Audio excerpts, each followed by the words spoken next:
Welcome to your first session of Adobe InDesign. In about 30 minutes, I will provide you with the basic understanding on how to start to create a file and operate with this powerful tool for publishing. To get started, just double click on the icon to launch the application. InDesign is an essential tool for design firms.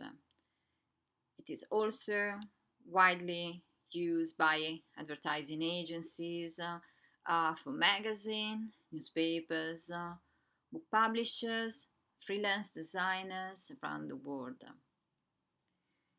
In this short course, I will present you a thorough explanation of the core features and technique that make this powerful page layout application fun and easy to use. I will also provide you with the foundation upon which advanced skills and workflow can be built.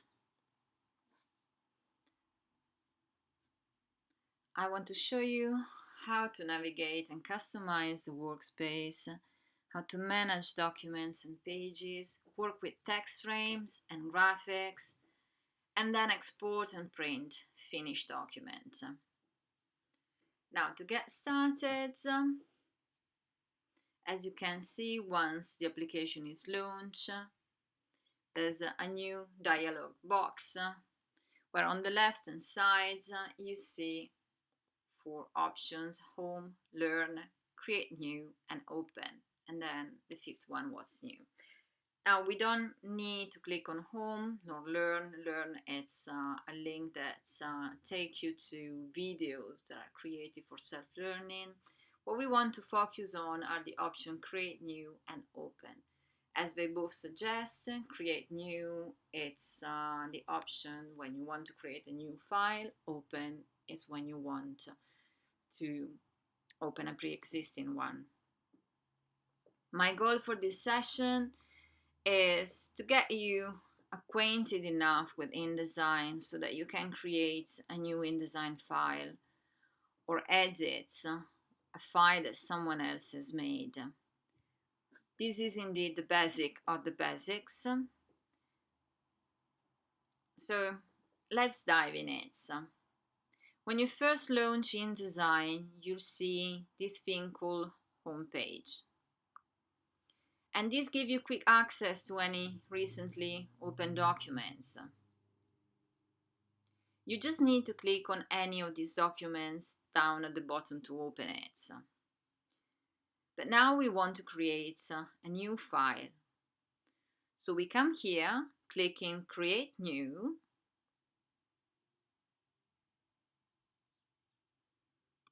Click here, and then we choose from an inside the new submenu document. Again, as you can see, there's already quite a handful of informations, beginning with the top bar menu. Provides you with recent. These are the latest file that I created. Saved. This is the last form of file that I saved. Can be pretty useful when you're working on multiple projects, for example, and obviously this one is named default, but it would display in the name of the file and you can just quickly access to them without looking into your archive.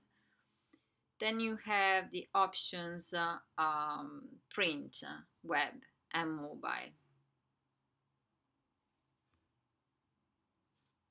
I'll choose print, whereas and if you click on view all preset, you will see that there's several options. Format files mainly used for publications. On publication, I mean on paper or different kind of materials. Then if you select web and again view all presets, you got major format files for working on the web, from home page to banners and other kind of home page for different kind of layout. Mobile, clicking on view all presets, as you can see very quickly, and it's absolutely intuitive. These are the format files that would allow you to create some layouts that would be published on iPhones or iPads, in any case, to mobile phones and other devices. Even Kindle is in here. Now, if you were wondering what this area is, templates, again, as you may have already understood by the word, it's an opportunity for you to open pre-existing file created by designers. Majority of them can be accessed by subscribing to a membership. I would largely suggest you not to use them for countless reasons, but the main one would be that you can use your own creativity to craft your design. And I right now choose print, and then I want to select a page size. We know that this document is going to be primarily see on screen for print. View all presets. Right now I want to use an A5. On the right hand side, again, you will see that there's a handful of informations, preset details. Untitled one is the name attributed to the file by default. I change it into my file. Then units is the measurement of weight and height, and you can choose whether you're more comfortable working in inches, millimeters or centimeters, and so on. I choose millimeters, and as you can see, sizes have been right away converted into the new unit chosen. Then orientation, if we want vertical or landscape. Pages and facing pages. We want to open just one page, but let's say we want to start with 12. We could write 12 here and the file would open with 12 pages already. Facing pages means when perhaps you're working on a document that needs to be published in the form of a book or a magazine. Now, this is not our current goal, so don't worry about it. It's not fundamental.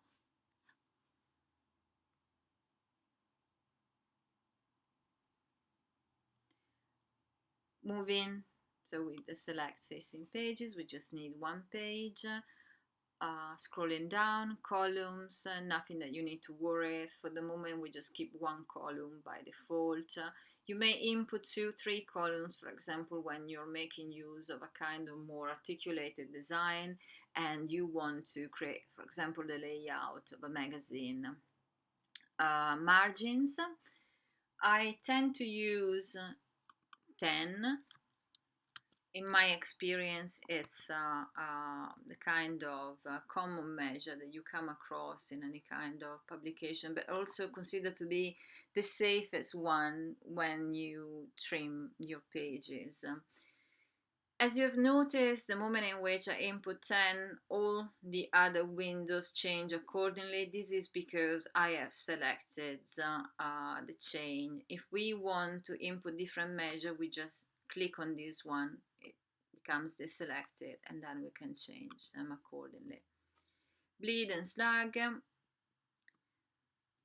I consider 5 millimeters for the bleeds. Again, same reason, they all change accordingly. And slug, for the moment, we don't need to worry. Then we click create. We could preview the file, but it's so simple right now that it's really not worth wasting our time. We just create the new file.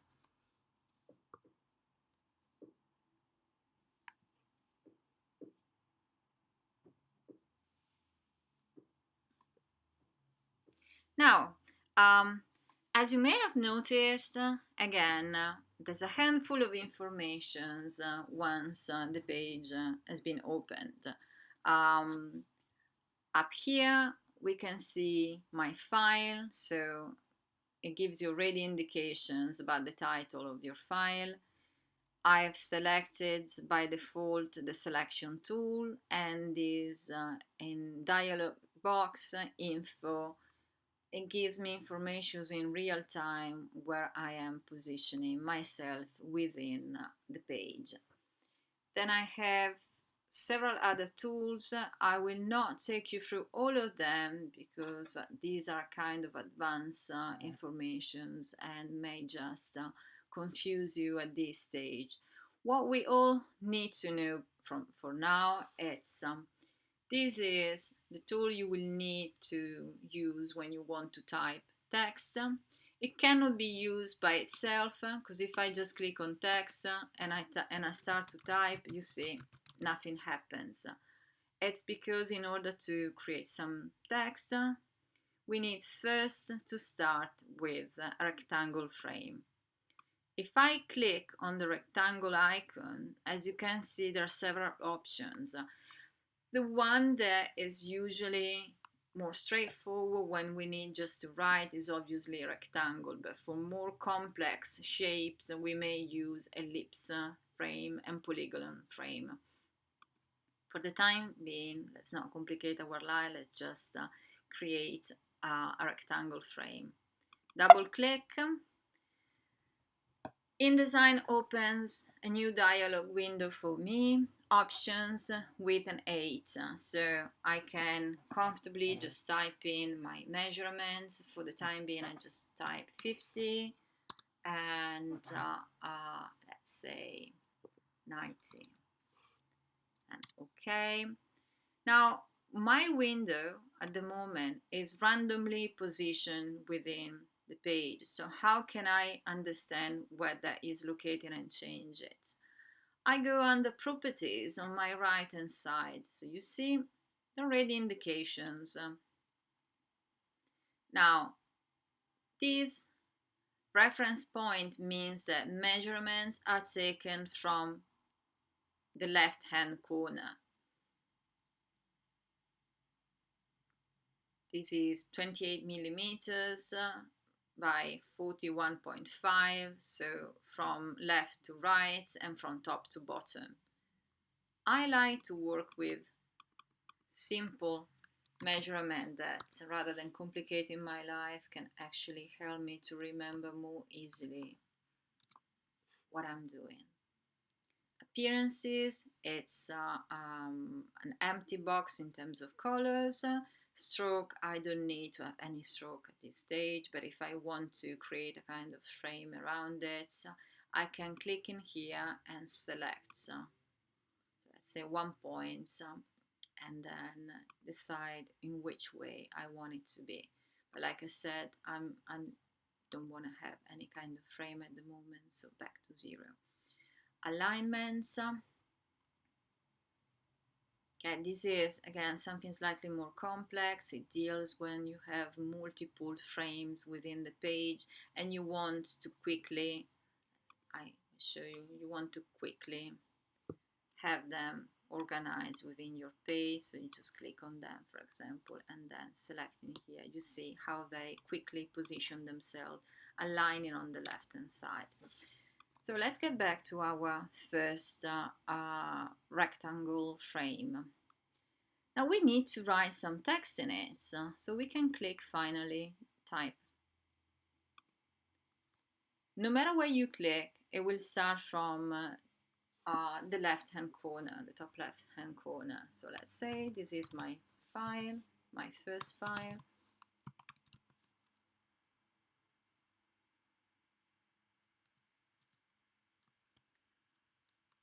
I need to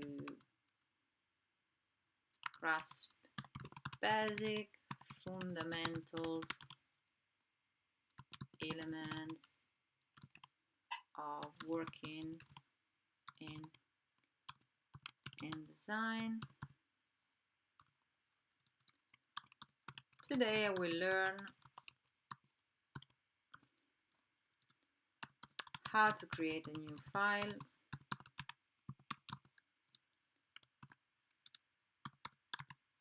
how to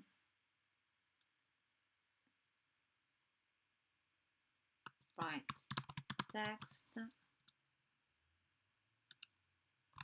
use colors, shapes, how to save my file, how to create a PDF. Right, now we got some text that we can customize. First of all, my first file is the title. So let's, as you can see, from the moment in which I selected the text, immediately into properties, the information I've changed. The window that is now open provides me with key indications about my text. The appearance is it's selected black. If I double click on this T, it will open a pop-up window. As you can see, I got options in relation to colors. For the moment, don't worry about creating new colors. Let's just work with the four color cyan, magenta, yellow and black, or RGB, so it would be red, green and blue. Let's say I want to use magenta, and I'll now click on the arrow on the right hand side and I see I have several options of font types. I like Helvetica. As you watched, if you have watched the documentary, by now you know that it's considered by many font type that is perfect, because in over 50 years nobody has found a better font that can actually be that flexible and that can be adaptable to several kind of layouts, but also allow creativity and the tightness of your publication. So at the moment I'm still selecting my text. It's Helvetica, it's bold, it's 12 point like anything else. So we know that usually titles are bigger, and accordingly I want to make mine. I want it to be really bold, so I select 24 points. We can use millimeters in font measurement, but it's conventional to use point when it comes to the distance between letters, lines, and the font size. Like I said, you may use millimeters as a unit to convert them, but it would probably be harder to work with that, because if you need to talk to any publisher, they would definitely use point units. Matrix is basically the distance between all the letters into my writing. It's the matrix or the optical. Optical usually is used when you need to see something on screen. Matrix is when you're working knowing that the file is going to be printed, for example, on paper. So we can keep matrix. Distance between the line, we don't touch it for the moment. And this is the distance between letters. Let's say this is 0. I just show you quickly what happens if I select minus 25. It's compressed. On the contrary, 100, distances increases, and therefore it follows out of my line. I can actually try to work a little bit more comfortably. Now, once I deselect, you see that my my writing is now new options that has been applied. So So all my choices are now visualized. I then select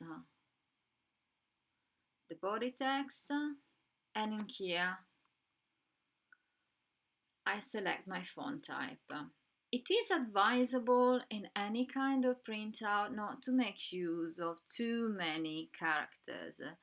Ideally, it's best to use no more than two. Usually, you would have characters that are very different from one another, so that the combination of the two can actually embellish the layout.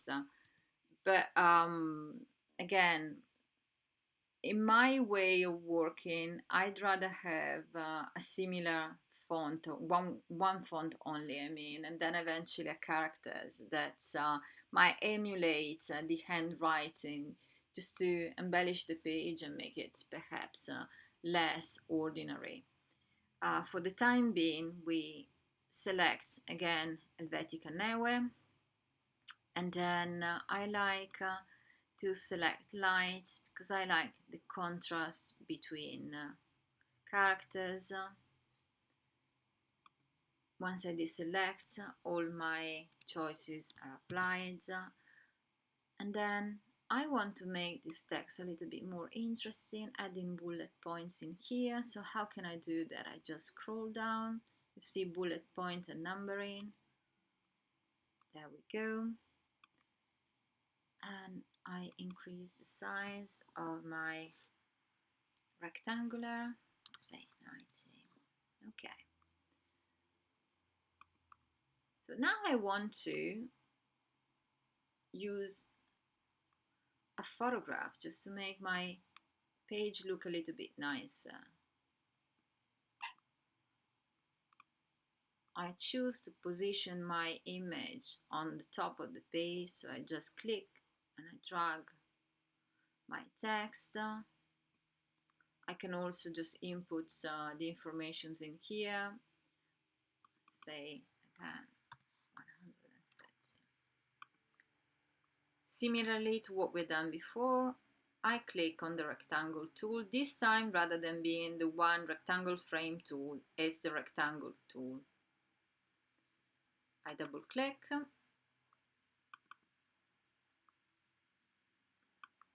and then I click and drag. You'll see now that there's already selected a stroke. This happens by default, so if you don't want it, you just deselect it in here by adding 0. We click on selection tool, and then you select the rectangle.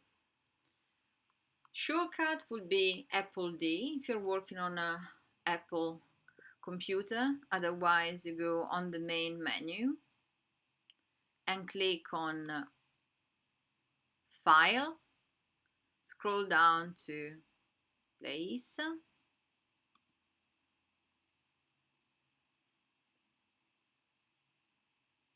We now open the window where you can select one of your pictures. I randomly choose number 33. Now it's a bit big, as you can see, so I need to adapt the image to the space.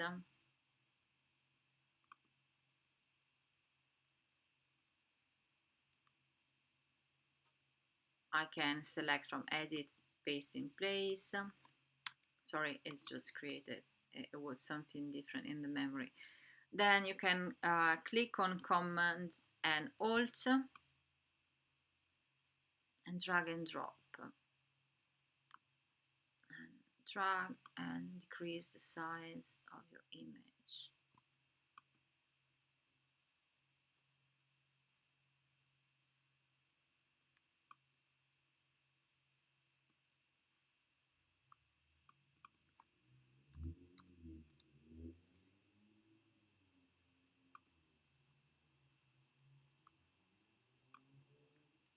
Say I'm not happy yet with this layout and I want it to become a little bit more interesting. By clicking Command Alt shortcuts, I position myself here and I just increase the size. I keep holding Apple and Alt when I do the modification of my image. It's something that you can do also by clicking on the menu, and likewise you may change some of the informations within here the dialog box. It's actually quicker if you just learn the shortcut Apple Alt. That would be also Control Alt if you're operating with window program. It would be just straightforward. Say I want to position out this image here because I see that suddenly it works much better in there. And then perhaps I can create some kind of design, just ornamental design. Maybe I want a kind of bar in here. Just leave it 0. And then I click on fill. And again, I like it pink. Sorry. Okay, so let's say we are all set and we can now save our file. Under File, Save.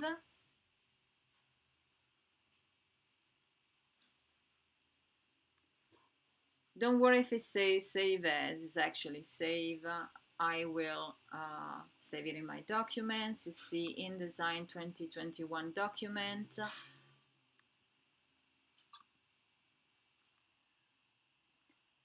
Now, I promised you that I would also teach you how to create your first PDF. Let's say that we now want to send this file for printing, and we need, rather than an InDesign file, which is the file that you're creating for working and editing your file, you need to send the file, let's say either to Tony and Scott's for printing. So we'll go on the File, and clicking on it, you will see that there's quite a handful of options again for you to access. Scroll down, Adobe PDF presets. These could be ideal at this stage. So we may just high quality print, or as you can see, there's several. PDFX is when you have the content that is multimedia, because also a PDF can be, in simple terms, a multimedia document that can embed some videos, for example, that you can play directly from your PDF without accessing a browser. So we skip the PDFX and we go either to press quality or smallest file size. Smallest file size is worth knowing when you need to share on emails, perhaps content that you created. High quality print would be the ideal. We select this one. Again, we save it as my file. Now, we have a new dialog box. On top it says Adobe PDF preset, high quality print, standard none, compatibility. It's good practice to choose always a compatibility with an older version of the file rather than the most updated one. This is because if you are sharing the file with someone else, you don't know what version of the file the person may have. So we just assume they have, let's say, an older version that could be 5. Now, in this general, you see description. We don't worry, we don't need to change anything in here. Pages, in this case, all. But if we have more than one page, like when we go into, we need to print out something, we would select the page that we need to print. And it's exactly creating a PDF is actually the process of printing, as the word may suggest. So You select all. It asks you if you want to print as a page or as a spread. When you got 2 pages, you may be willing to print them out together, so that would be spreads. We don't need to create any separate file. And then there's viewing. Optimize for fast web view is when you see the preview of your file. In this case, it would be unnecessary, but we can keep it on. Create tagged PDF. It's nothing that you need to worry. So we go under compression now and make sure that everything falls into the right place. These are the kind of standard measure. So leave them as they are. 300 means that the quality of the images included in your file is set to 300. Grayscale images, likewise, the color ones are set to 300. Monochrome images, that might be a logo. If you have a logo, minimum size acceptable for printing is 1200. Let's have a look at the marks and bleeds. These are indications of how people can actually crop, trim your pages. We just select at this stage crop marks. We see that there's other indication on the right hand side. We leave these untouched. We just take care of the offset, which is basically the space in between the bleed and the symbol of cropping. We input 5 millimeters because as you remember also we said that the bleed would be 5 millimeters. So we use actually the bleed that we input so when we created the file. So use document bleed setting. As we select these options, automatically we cannot input any numbers. And if you can see, there's in transparency, we can see that it's set to 5 millimeters. Output, nothing to change. Advanced, likewise. Security, just worth knowing, you can encrypt your file by associating it with a password. My suggestion for this specific task would be to use no password at all, because that may slow down the process of printing. But I think in the future you need to send out documents that perhaps contain sensitive information, or you create something that you don't want people to print out. It could be even your essay or a dissertation. You don't want people to be able to print out without your permission. You can select one of these options, write here your password, and only the person that will possess the password will be able to access your file. Finally, summary. It is actually an overview of all the options that you have selected. We don't touch anything, we just click on export. On the top menu, I don't know if you noticed, for a few seconds there was a circular symbol, and it was actually processing your PDF, and that once it disappears, it means that the PDF is ready. Click in here, there we go, my file. And as you can see in this corner, these are the crops that will give indication to Tony and Scott where to cut your file. Hope you enjoyed the session.